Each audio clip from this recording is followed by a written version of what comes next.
First Lutheran family. This is Pastor Phil with this week's Faith Time Ministry video series installment. Please do join us on the 27th after 10:30 to talk about these topics in person. Look forward to seeing you all there. Let us know if you're coming so we can prepare food. Today we're going to talk about adultery and divorce, but don't turn off the video yet because these are important topics. If we haven't experienced these things, I'm sure we all have people in our circle of friends and family for whom these things have been an issue. And one of the beautiful things about the church is to be able to have conversations about these difficult topics in complete honesty and when it's an effort to build each other up. None of these things have to be these secret, shameful things that hurt our lives forever. Everything can be repented from. Everything can be healed. And that's the beautiful thing about being in the Church of Jesus Christ. So we're going to talk about these things out in the open. Because nothing can separate us from the love of God found in Jesus Christ. So we're going to see, really interestingly, that what Jesus says about adultery is very similar to what he says about anger. In that, what he says is both an intensification and an internalization of what the law says.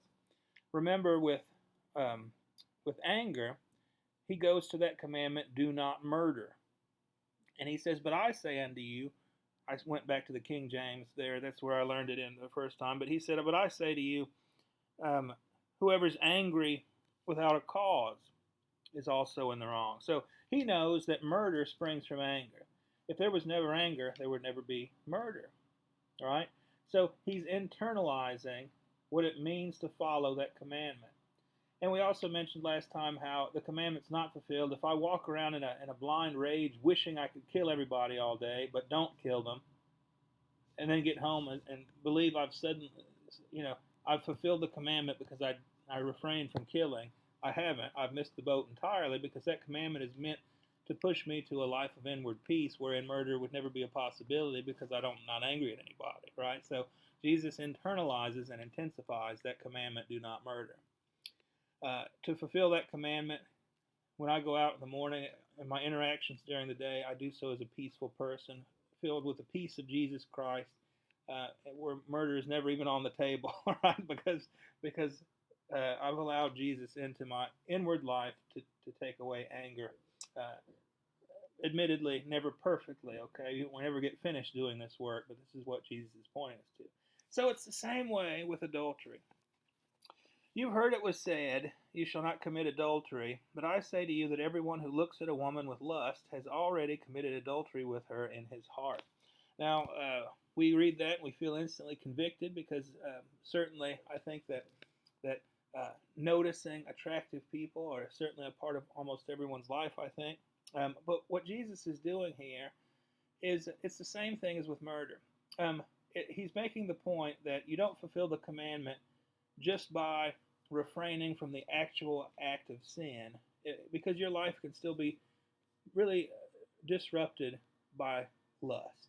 You can be distracted by it. You can mess up your relationships through it. And you don't actually have to go to the point of actually committing a physical sin for that to be a huge problem in your life. And so Jesus is saying, deal with the heart of the issue. Inwardly in your inward life, school yourself to be a person who respects others as mutual children of God rather than objects of lust, and then the actual sin is never even on the table, like murder. Now, that's once again, this is a goal we shoot for. Obviously, sin happens, and obviously, we're never going to be perfect. But you see the wisdom behind what Jesus is saying, right? If you just say to yourself, "Well, I can think whatever I want, I can look at whoever I want, I can have any kind of attitude towards another person that I want, as long as I don't actually take a step to sin," that's not fulfilling the commandment, and it's obviously wrecking our lives too. It's going to make our lives hugely divided. We're going to be constantly dissatisfied, right?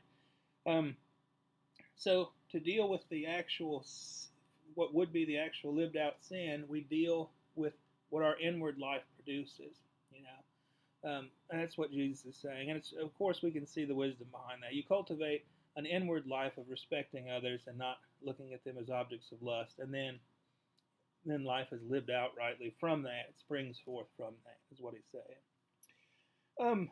Then he goes on to say, if your right eye causes you to sin, tear it out and throw it away. It's better for you to lose one of your members than for your whole body to be thrown into hell. And if your right hand causes you to sin, cut it off and throw it away. It's better for you to lose one of your members than for your whole body to go to hell. This is one of those famous verses where Jesus is sort of making an intentionally shocking point and image to make a point. And obviously, I hope no one takes this literally, because otherwise there would be a whole lot of one-eyed, one-armed Christians walking around.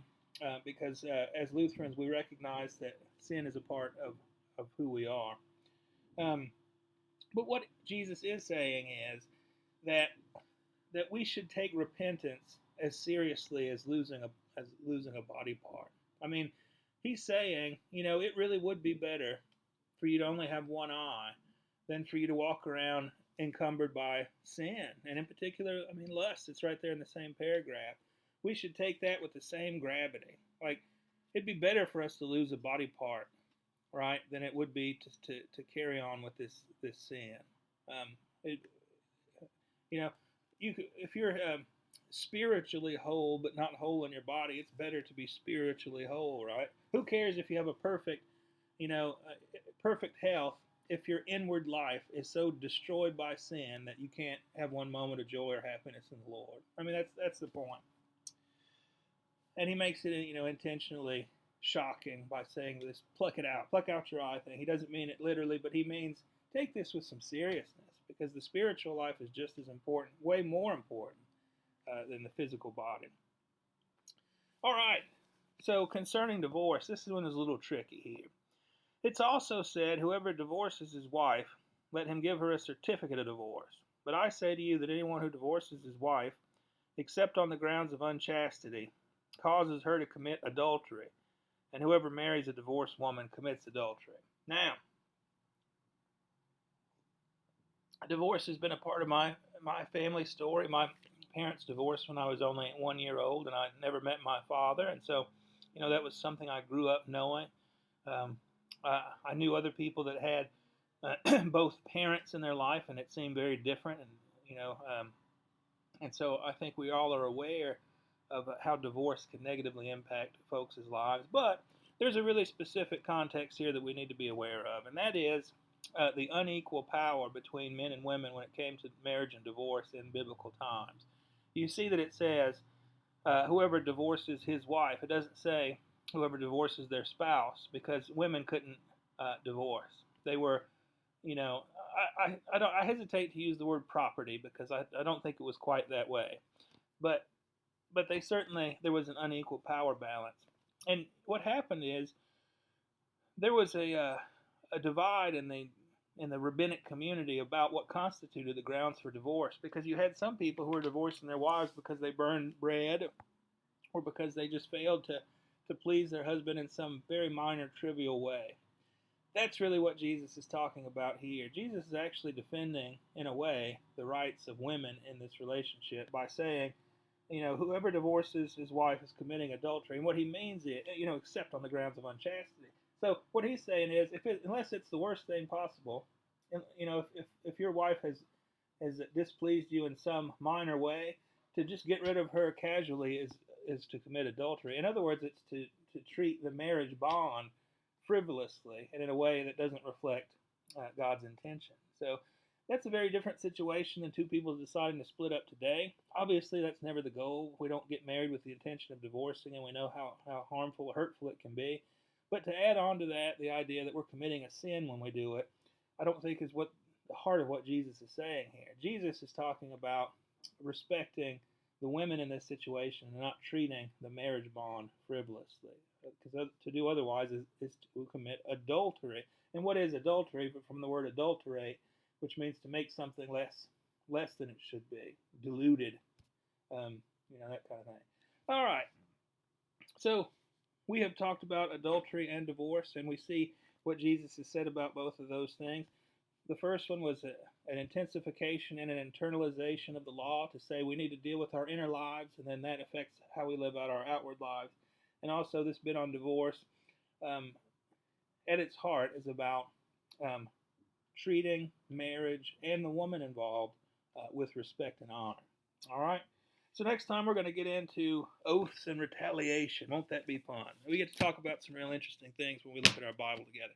God bless you, and we will see you in church or on the 27th, whichever comes first. God be with you.